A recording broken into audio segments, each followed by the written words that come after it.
மதுரையில நடந்த சம்பவம் சார். மேலூர்ல கார்த்தின்ற பையன் ரொம்ப சுமாரா படிக்கிறான். அவனுக்கு அப்பா கிடையாது, அம்மா மட்டும்தான் ரொம்ப கஷ்டப்பட்டு வளர்க்குறாங்க. அவனுக்கு ஒரே ஒரு தம்பி மட்டும்தான்.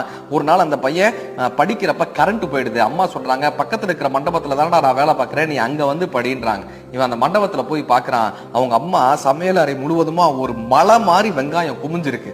இது எல்லாத்தையும் மாமா நாளைக்குள்ள வெட்டணும். ஆமாம்பா. அவனால 5 நிமிஷம் அங்க நிக்க முடியல. கண்ணெல்லாம் எரியுது, மூக்கெல்லாம் குட்டுது, தலையெல்லாம் வலிக்குது.